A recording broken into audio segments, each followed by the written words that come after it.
Thank you.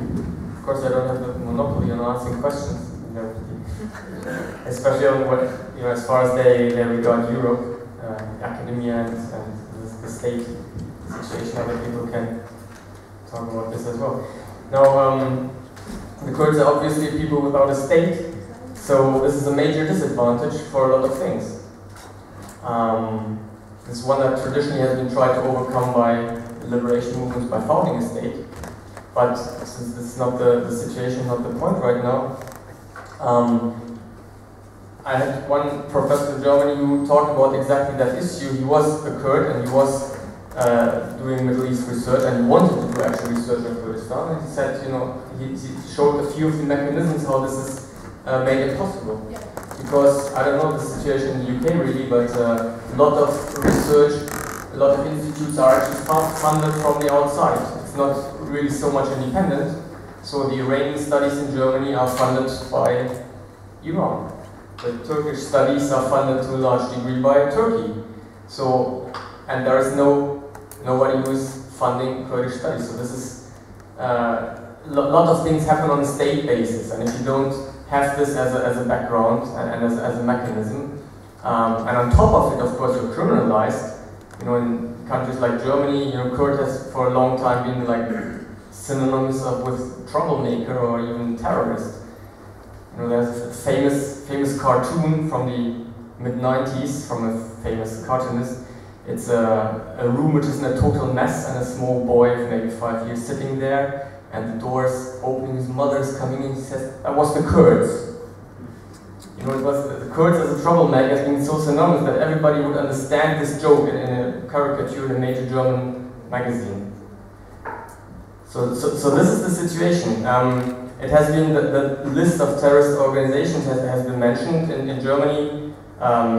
Jim was to, I thank him for mentioning that Germany was the first state where I come from where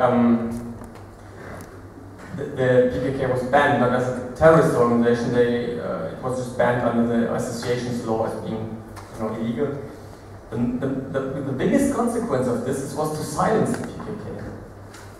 If there are all kinds of, again, Jim mentioned some of this outrageous propaganda where people were killed by the Turkish secret service forces just to have a propaganda tool to be able to say, oh, this was the PKK.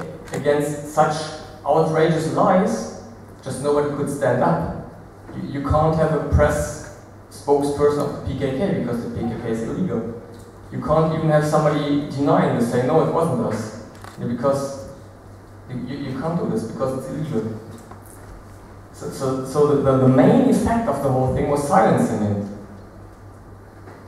And it's still pretty much in place today. Of course, today there's a lot of people who will nevertheless speak up for the Kurdish cause. After this successful election, there are parliamentarians, more parliamentarians than before in Turkey, which are very open with their sympathies for the PKK. Many of them have been imprisoned as supposed members of the PKK. So this is, with one foot actually the PKK is today in the parliament in Turkey, but which makes the whole situation even more paradoxical than it was before. About the way out, I'm not a Kurd, I can't speak for the Kurdish movement. Basically, of course, when you talk of self-determinations, the Kurds should be themselves determining what they want. There are a lot of suggestions on the table, there's a lot of discussion on the table, but for that they had to become a subject in the political discourse. And this is what all the community organizations is about. It's about empowering the community, becoming a subject as individuals, to be able to say, I'm a Kurd, which was not possible in Turkey at least. In South Kurdistan it may be different. Sure.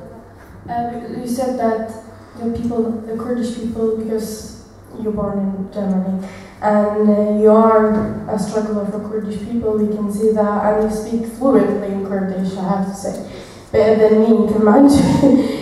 But you say that the Kurdish people need to do the self-determination. We've tried for many, many years. The way I see it, I think the problem, would you say, is we have not good representation in different places, maybe. I mean by good representations, like people not standing up, maybe say in universities or even in Europe, maybe we have a problem. Do you think that? Yes, but the whole concept of representation is very much tied to the question of this lady, like how would the democratic forms actually function? And the model, what liberation movements have been aspired to, was the national state for a long time, to say, okay, we are the people of ourselves, we are going to have a national state. And the question is how democratic that is and how liberating that is. A lot of the liberation movements ended up in a way which James Calvin described as fascist. Founding an army, becoming a power, being in power, and then never again let go of the power, which is a major problem in many countries in Africa, for instance. So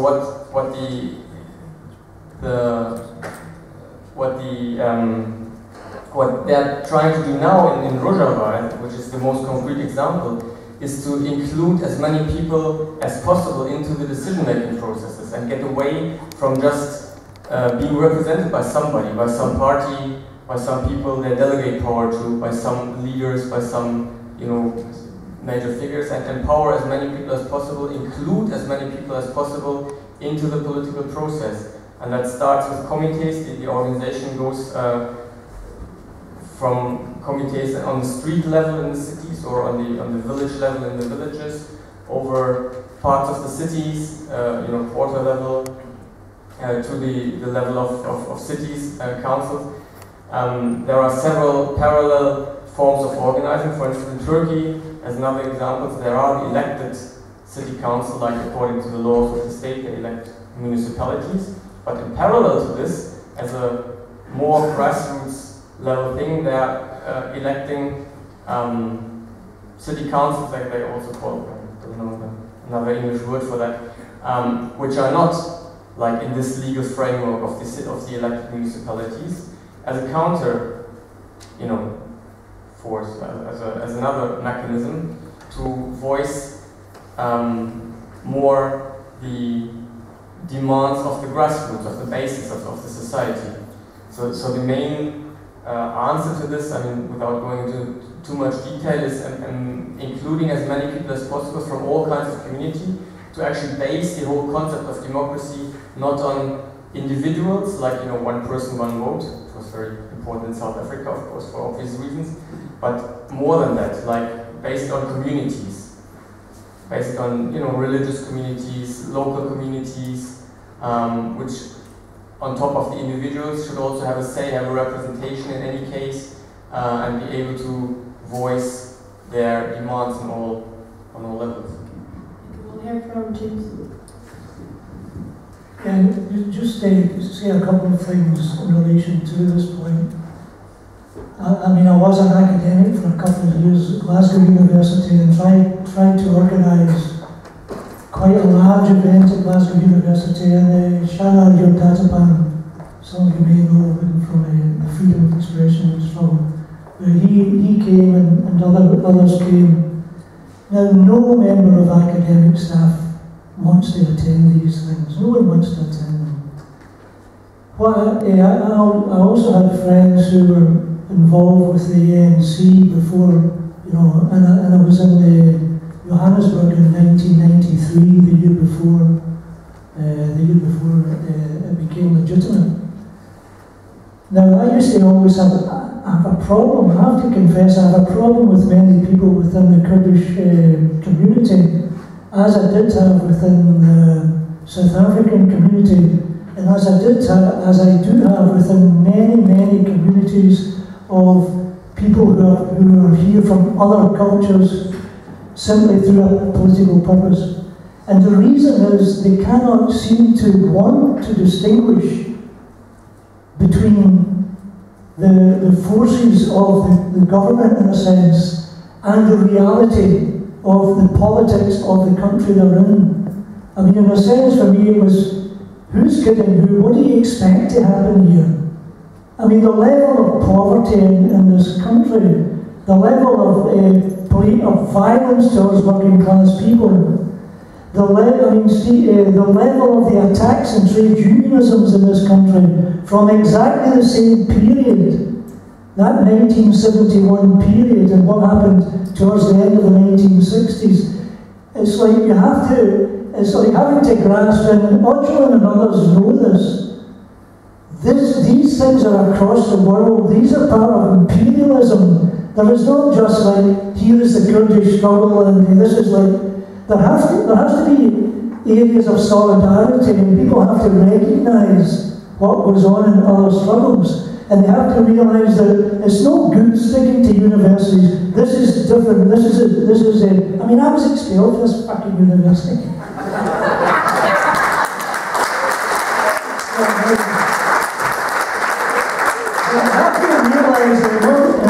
In order to organise, this is the students that have organised this. This is not the academics.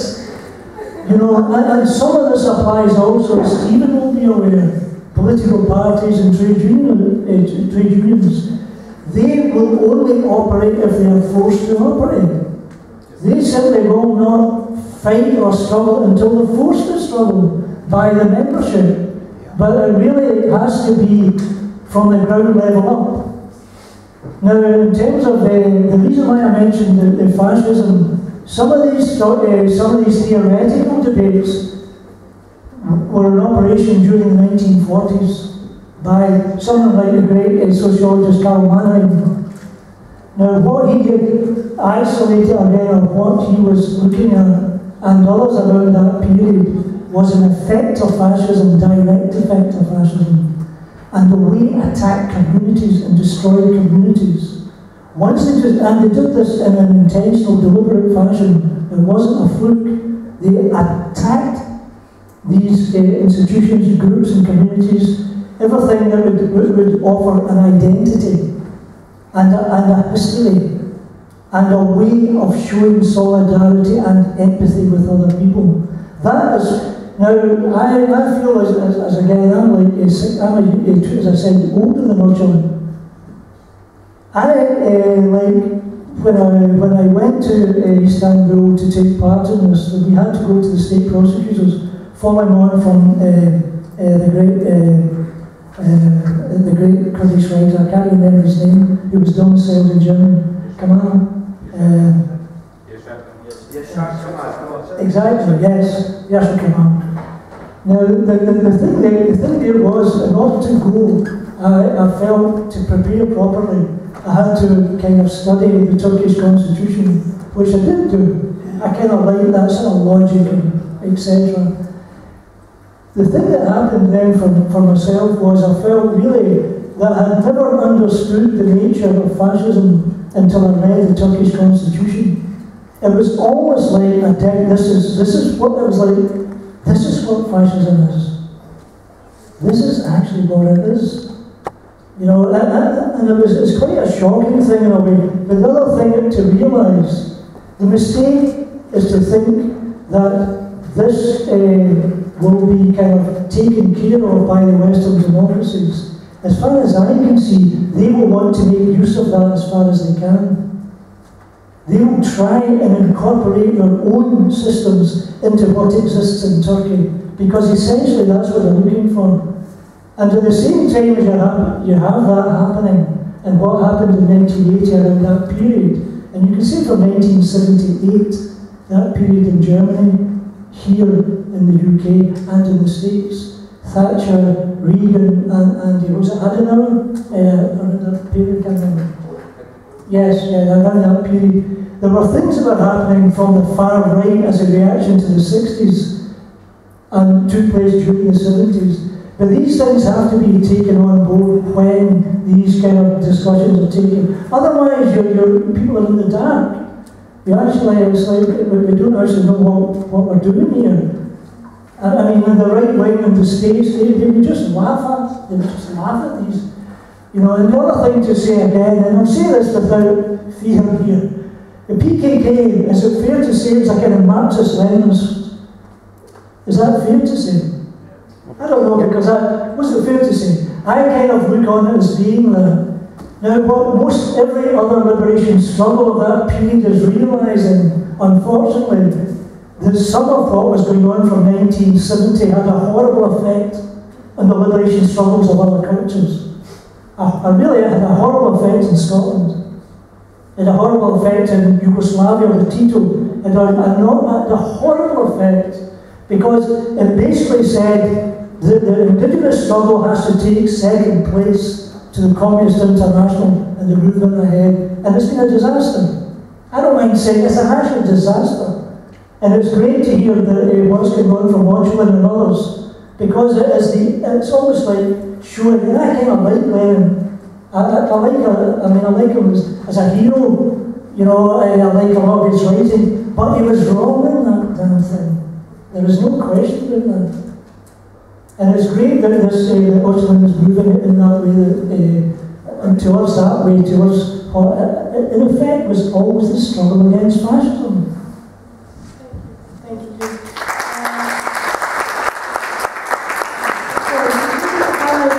That you said Ocalan, is it still on Marxism or the change?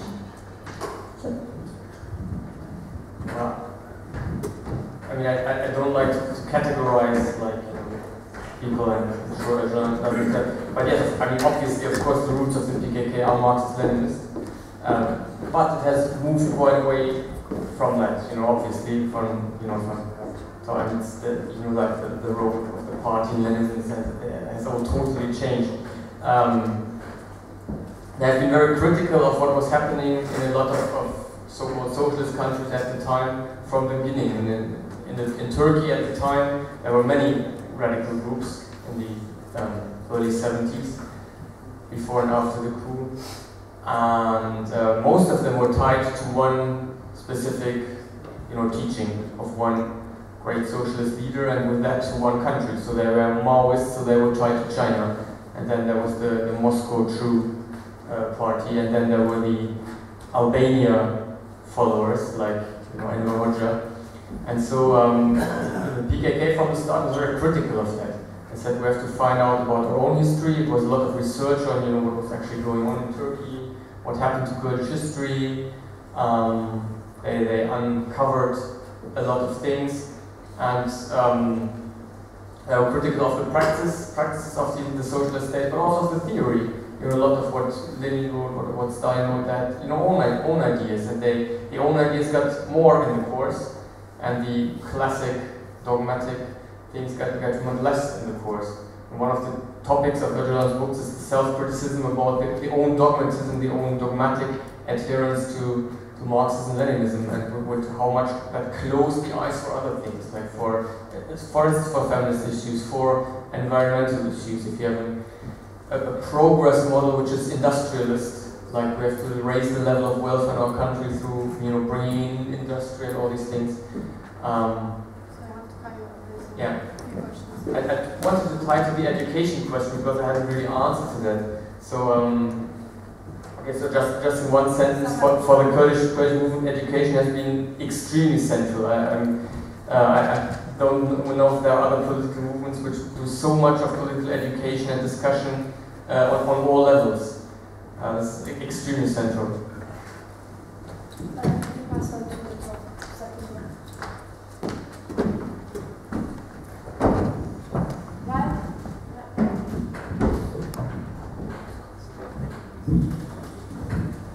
Hi, how you doing?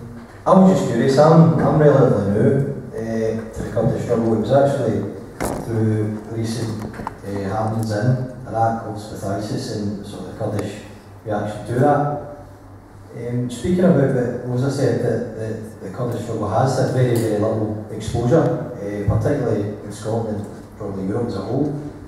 I'm curious that the BBC have been forced almost to paint a positive picture of the Kurds, sort of opposed to ISIS, and what the Kurds are actually doing to combat them. So I'm curious, what does the Kurdish movement intend to do to capitalise on that? Because in my opinion, such media exposure is very, very, very rare. And it's certainly aligned my views on the Kurdish struggle I've read. Not enough, but certain parts of it that I think are fantastic. That is inspirational, some of the things he's been saying. considering the history of the region, but I was also curious, obviously events in Iraq, Syria, if it so happens that ISIS is defeated, it will leave a vacuum in the surrounding area. And again, I'm not read up enough on Kurdish politics, but I'm curious how they'll respond to that. Is that a possibility to form their own state? I'm aware of Ocalan's ideas around democratic confederalism, but I'm curious, it's almost an opportunity that maybe wasn't there when he was writing concerning democratic confederalism. I'm just curious what people in the room think, what would happen. So, thank you.